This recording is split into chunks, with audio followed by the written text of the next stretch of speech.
Incrível o primeiro animal que sonhou com outro animal.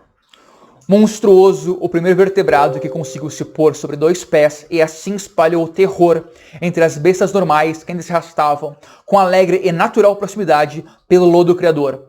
Assombrosos o primeiro telefonema, o primeiro fervor, a primeira canção e a primeira tanga.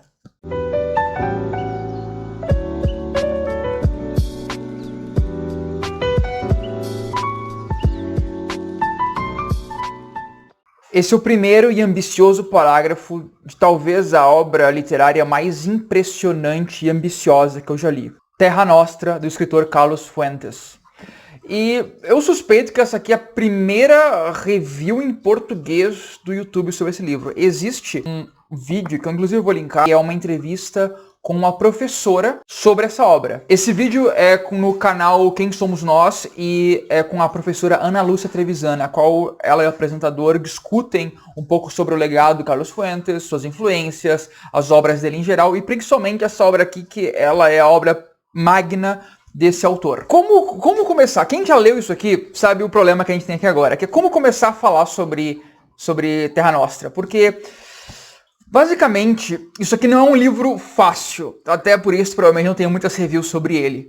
E isso aqui não é um livro, inclusive ele está fora de impressão no Brasil. Eu tive que comprar essa edição aqui meio surradinha na estante virtual. E provavelmente, talvez de alguma sebo local, vocês vão conseguir encontrá-la. Mas é uma obra de difícil acesso, já tem um tempinho que não está mais no mercado nacional, nas livrarias. Mas vamos tentar então começar por algum lugar. Essa obra aqui, se eu pudesse definir ela com uma frase, ela é a apoteose vulcânica de todo o movimento literário latino-americano do século XX. Esse aqui é um livro que ele se lança contra o desafio imposto por Shakespeare, por James Joyce, por Dante, Cervantes, Dostoiévski, que é realmente um desafio literário de como é que você constrói algo acima dos ombros desses titãs. Esse livro é muito ambicioso, ele vai responder todas as perguntas, examinar a alma humana e tentar entender a história da trajetória dos povos e também demonstrar com excelência toda a capacidade estética literária que um romance consegue exercer. Existe na Deep Web literária uma comunidade que frequentemente compara esse livro aqui ao que foi executado por James Joyce em Ulisses e Arco-Íris da Gravidade de Thomas Pynchon. Eu tenho esses 2 livros aqui, eu não li eles ainda, que é o Arco-Íris da Gravidade, né? E o Ulisses, tá na metade aqui, é o marcador por causa que eu dei pra minha esposa ler, convencê-la que seria uma boa ideia. Provavelmente não foi uma boa ideia. E também existe uma nova obra que está entrando nesse cânone de obras ambiciosas e realmente bem impressionantes de pós-modernismo, se eu posso chamar assim, que é o Solenoide, do Mircea Cartarescu. Esse eu estou lendo no momento dessa gravação, eu estou um pouquinho, quase na metade dele, e eu posso falar que esse aqui é um dos melhores livros que eu já li na minha vida. Eu decidi começar por Terra Nostra, que é o que eu li inteiro, por causa que, óbvio, sou latino-americano, vivo no Brasil, então pareceu fazer sentido pra mim começar por ali. E por que todos esses livros são comparados? Pelo seguinte motivo, eles são extremamente densos, difíceis, eles usam ferramentas narrativas não lineares e tem uma prosa moderna. Basicamente a gente pode dizer que um livro que nem esse não é recomendado para cardíacos ou pessoas com epilepsia. E também não é recomendado para menores. Eu falo mais sobre isso depois. Mas vamos começar então por Carlos Fuentes, né? Quem é Carlos Fuentes? Carlos Fuentes foi um escritor e diplomata mexicano. Ele nasceu no Panamá, mas a sua família é diplomatas e eles eram mexicanos originalmente. Na infância ele morou em diversos países latino-americanos. E morou em cidades como Montevidéu, Rio de Janeiro, Washington, Buenos Aires. Então a gente pode facilmente entender que a identidade do Carlos Fuentes, ela é muito atrelada a essa identidade americana e latino-americana. Ele também foi professor, dando aula em universidades como Harvard, Cambridge, Princeton, entre várias outras. E ele escrevia, como dá para perceber, vários contos, romances, ensaios. Ele foi um autor muito prolífico. Além de Terra Nostra, seus romances mais populares são Aura, A Morte de Artêmio Cruz e Velho Gringo. E quando se percebe, se entende essa figura do que é o Carlos Fuentes, se percebe que a capacidade dele, intelectual, de ficção e não ficção, ela só tem na América Latina um par que eu consigo imaginar, que é Jorge Luis Borges. Ele também paga tributo a Machado de Assis, que foi, na opinião dele, um dos principais autores da América Latina e que foi a única pessoa, o único autor latino-americano que no século XIX manteve viva a que ele chama de tradição de La Mancha, que é essa tradição hispânica, literária, que foi inaugurada por Cervantes em Dom Quixote. Foi amigo de José Donoso, foi amigo de Gabriel Garcia Marques, de Mário Llosa e diversos outros autores latinos. Inclusive, ele começa o livro agradecendo da ajuda e influência deles, que foi realmente com esse amálgama de todo esse movimento de literário latino-americano, que foi o realismo mágico, esse boom do realismo mágico latino-americano no século XX, que foi em cima disso que ele construiu essa obra, que é para realmente coroar essa tradição latina. Ele recebeu diversos prêmios e morreu em 2012 com 83 anos. Então, em 1970, ele teve a ideia de escrever um livro cujo objetivo era reconstruir toda a identidade latino-americana e buscar responder todas as dúvidas quanto à sua natureza. Quem somos e para onde vamos. Terra Nostra é o resultado. Terra Nostra vem do latim, quer dizer, terra nossa, e por gentileza não confundir com a minissérie da Globo. Parte ficção histórica, parte mitologia, parte argumento político, parte discussão teológica. É um poema prosa, é épico, é assustador. Terra Nostra combina elementos de surrealismo e realismo mágico. Em momentos lê como uma narrativa tradicional, em outros como epistolar, em outros ainda como aquele fluxo de consciência de Virginia Woolf e James Joyce, e ainda em outros é puramente caótica e cacofônica, como em Obsessão do Pássaro da Noite, do escritor José Donoso, um dos meus preferidos. Donoso influenciou muito a prosa utilizada nesse livro por Carlos Fuentes. Leiam Obsessão do Pássaro da Noite. Quando você lê essa obra, você percebe que a narração ela oscila entre primeira pessoa, segunda pessoa e terceira pessoa. Às vezes sem te avisar, só mudou. A narrativa ela começa no futuro, no dia do apocalipse. É em Paris, em 1999. Poxa, pessoal, o livro foi publicado em 75 e meio que tinha aquela ideia que o mundo ia acabar nos anos 2000, então tem isto. Ele vai do apocalipse para a construção de El Escorial pelo rei Felipe II no século XVI.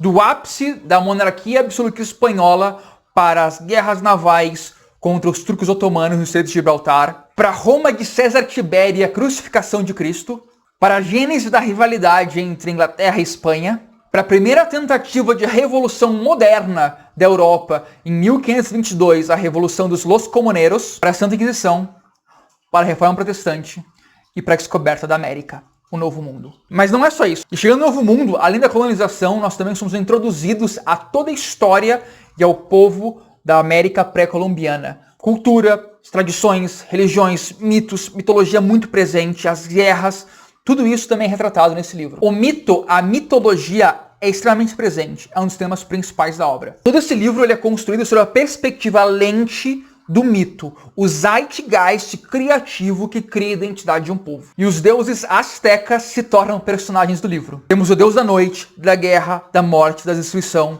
o espelho fumegante, Tezcatlipoca, e também temos o deus do conhecimento e da criação, a serpente emplumada. Então eu não consigo falar esse nome. Quetzalcoatl. Se você achou até agora, meu Deus, esse livro tá muito louco, tem mais, pessoal, calma aí. Personagens clássicos literários também fazem parte do livro. Encontramos Ulisses da Odisseia, Sancho Panza e Dom Quixote, Dom Juan, até mesmo Humberto do Obsessão do Pássaro da Noite, entre muitos outros, especialmente fazendo referências a personagens desse movimento latino-americano do realismo mágico do século XX. E esses personagens fantásticos literários acabam coexistindo com personagens históricos, como os monarcas da Espanha, Felipe I o Belo, Felipe II o Prudente, Rainha Joana a Louca. Temos Elizabeth Tudor da Inglaterra e também o imperador romano César Tibério e Pôncio Pilatos. E tem só alguns aqui, eu só citei alguns. Tem muito mais do que isso. Existem também referências diretas a outras obras de outros artistas, como por exemplo a Metamorfose de Kafka, que pela forma com que o Fuentes escreveu, parecia que ele tinha uma certa inveja de quão impressionante era a Metamorfose, queria ele ter escrito ela e ele conseguiu dar um jeito de implantar essa ideia. Para construir o imaginário da obra, uma figura e uma pintura que é muito proeminente aqui é o Jardim das Delícias Terrenas de Bosch. Inclusive, esse livro parece uma pintura de Bosch com bastante ácido. Como se você misturasse Bosch e Goya e saísse uma coisa muito doida depois. Deu pra perceber o escopo dessa obra, o tamanho dela, o quão épica e assustadora e impressionante. Ela é uma obra totalizante, ela é uma obra que até mesmo você pode dizer que as fraquezas dela estão na própria ambição, de como que ela tentou abraçar tudo e falar sobre tudo. Mas beleza, tem todos esses elementos, mas pra que isso? Pra onde essa obra vai? O objetivo de Carlos Fuentes nessa obra é tentar responder quem nós somos. Qual que é a natureza da identidade latino-americana? Carlos Fuentes era mexicano. A matriz cultural do México é a Espanha. E a obra faz essa releitura histórica da história espanhola. E a história ela é focada em torno do monumento El Escorial, que acaba sendo uma demonstração do poder absoluto da monarquia na época e também de religiosidade. E serve como ponto focado da narrativa, tudo meio que acontece em torno. E aí que tá um ponto interessante, que é uma escolha narrativa feita pelo Carlos Fuentes. Ele muda propositalmente a história. Ele distorce, modifica e reconstrói fatos por completo. Ele muda o passado. O senhor, que é um dos personagens principais, que é o Felipe II, ele não é exatamente o Felipe II histórico. Da mesma maneira que o Felipe I, o Belo e a própria Rainha Joana não são os mesmos. Inclusive, no livro, o Felipe II é filho direto de Felipe I, o que não é o caso historicamente. Então, qual que é a ideia? É que ele está mudando de propósito a história, ele está mostrando, ele está usando essa ideia narrativa para mostrar que isso é, na verdade, uma ficção. Então você pinta a realidade com ficção e ficção com realidade. E aqui que está o brilhantismo desse autor, por causa que ele não usa esse fato de uma maneira deliberada para você poder só ser criativo e inteligente, usar o seu monóculo e falar, meu Deus, olha só como eu sou brilhante, metatexto. Não. Ele usa isso para poder avançar as teses da história.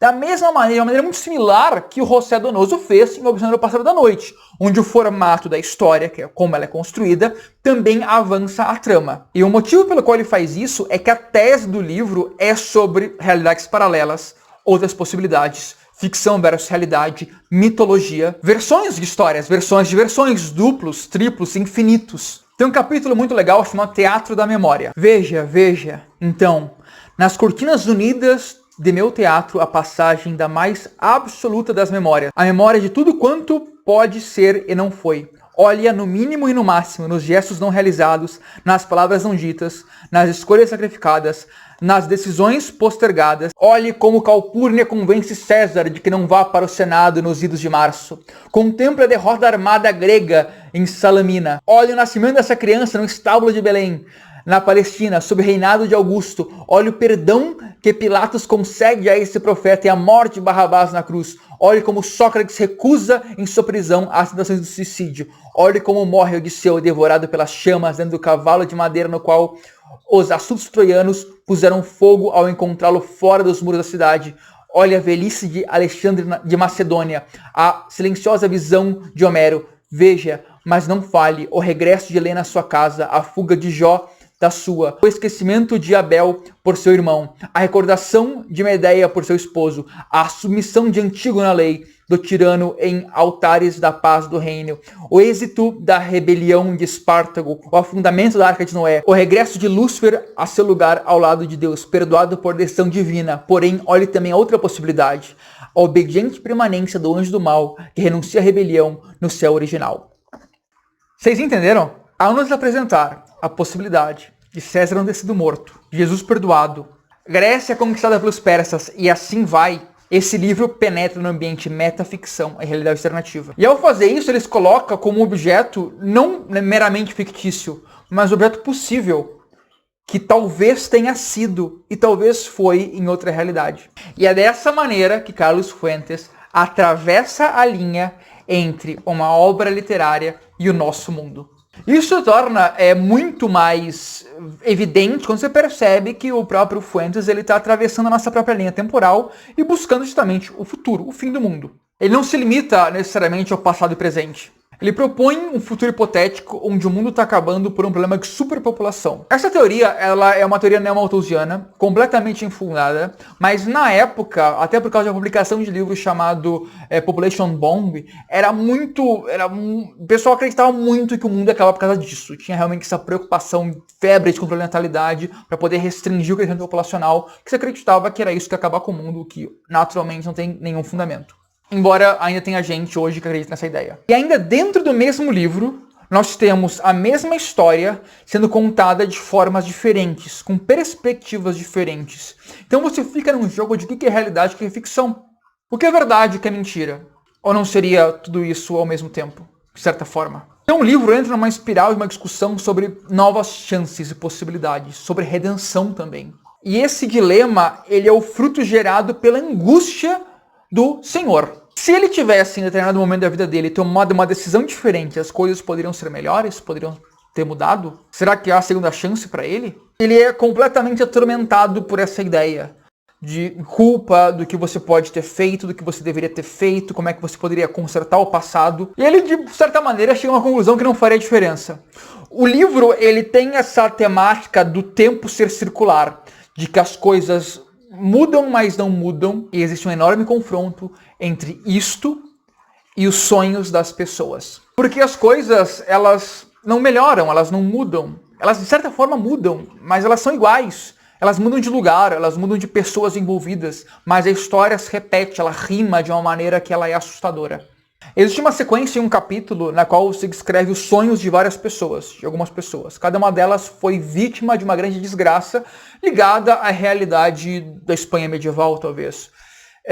E nesse caso é demonstrado como para cada uma delas esse sonho desse mundo perfeito, melhor que elas queriam, acabaria sendo destruído e essa realidade voltaria ao status quo. Isso porque a história se repete. Digo-lhes, iludido, que ele conta a história para que a escreva e assim talvez a história não se repita. Mas a história se repete. Eis aí a comédia e o crime da história. Os homens nada aprendem. Mudam os tempos, mudam os cenários, mudam os nomes.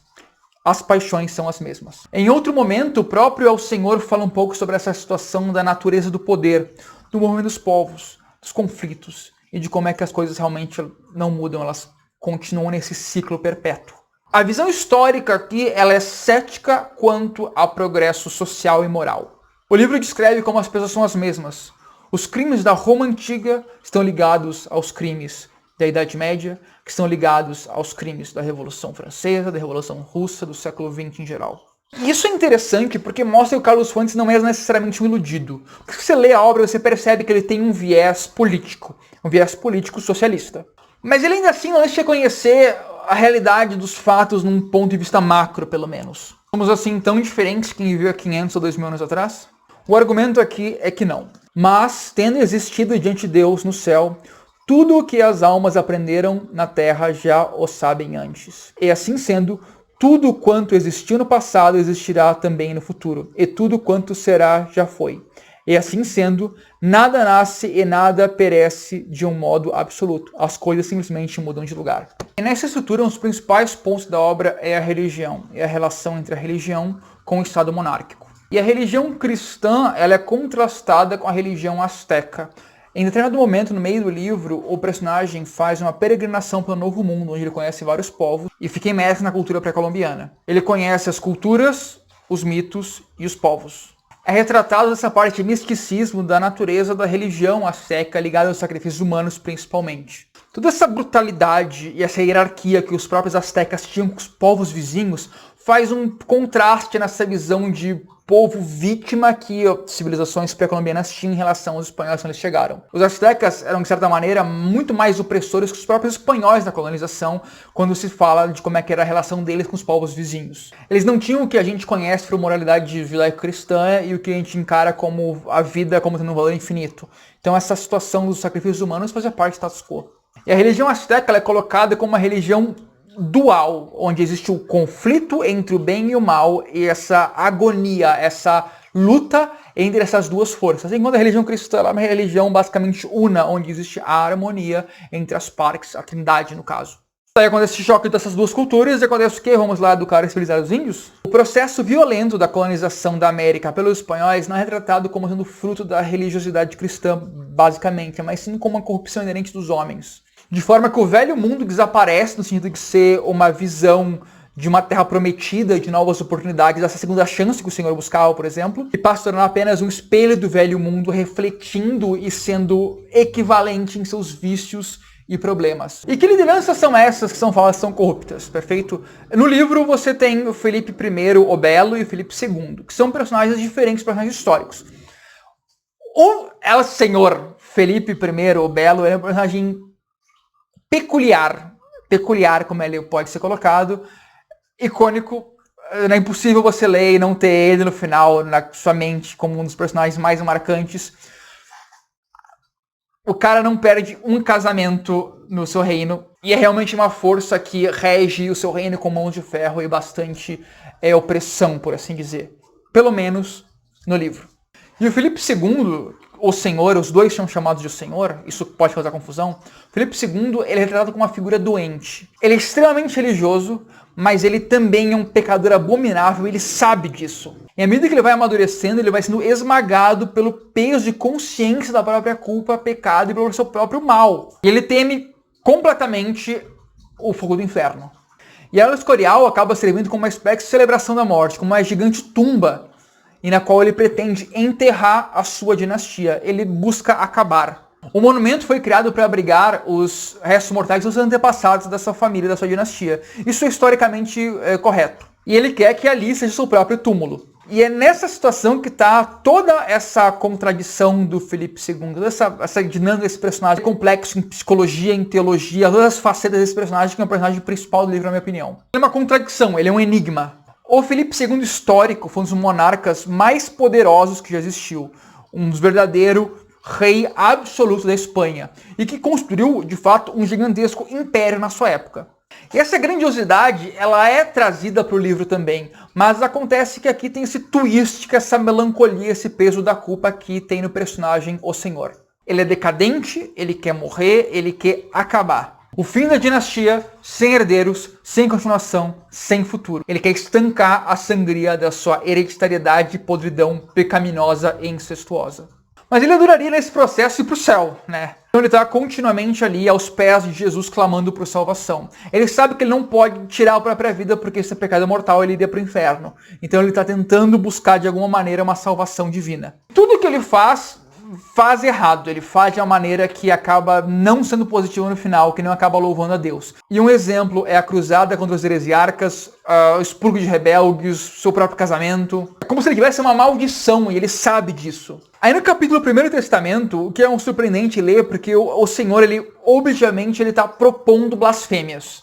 Aí você se pergunta por quê? Isso é muito complexo e contraditório. Você entende? Você pode perceber que ele está buscando rachaduras na fé, para, quem sabe, poder revogar o seu direito divino de governar. Mas ele descobre que quanto mais você luta contra algo, mais você legitima a importância, a potência, o poder daquilo. Dessa maneira, quando ele luta contra alguma coisa, ele reforça e reconhece a sua autoridade. Nesse aspecto, se você é um cristão devoto, talvez ler o livro vai ter mais de uma parte que vai te incomodar.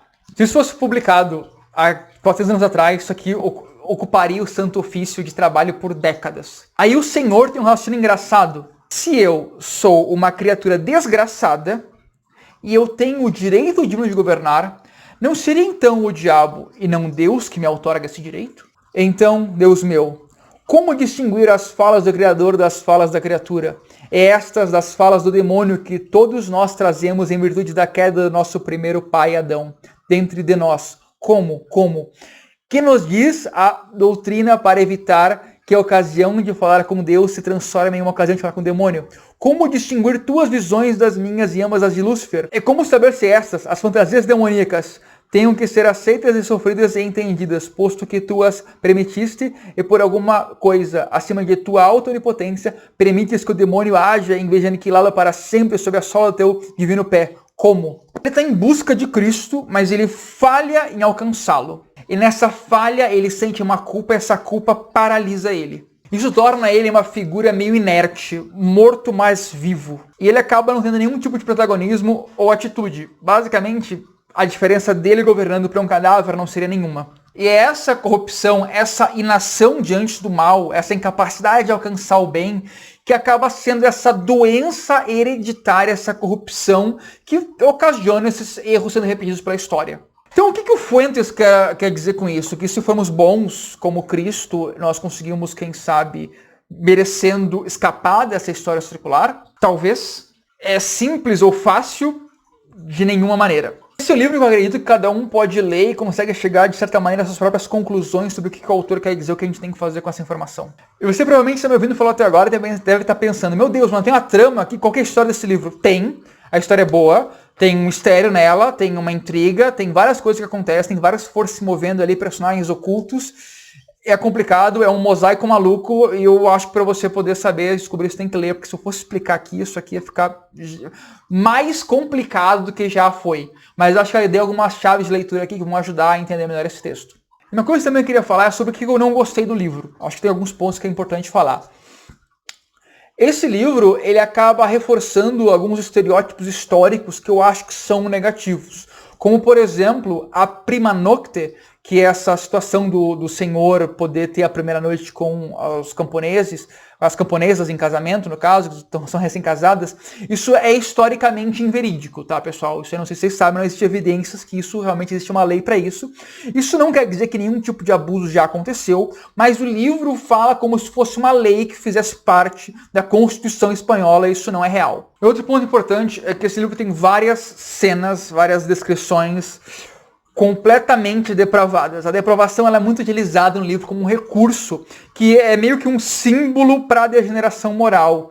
Meio grosseiro, mas está ali. Então vai ter várias cenas que você vai ver e botar a mão na boca e pensar, meu Deus do céu, vai ter que fechar, vai ter que se benzer e depois voltar. É interessante que a depravação ela é tratada como quase uma doença sexualmente transmissível, como sendo a gênese fundamental por trás da decadência e destruição dos impérios. Algo que vem diretamente do pecado original, corroendo o poder e destruindo a legitimidade dos grandes líderes como César Tibério e o próprio Senhor.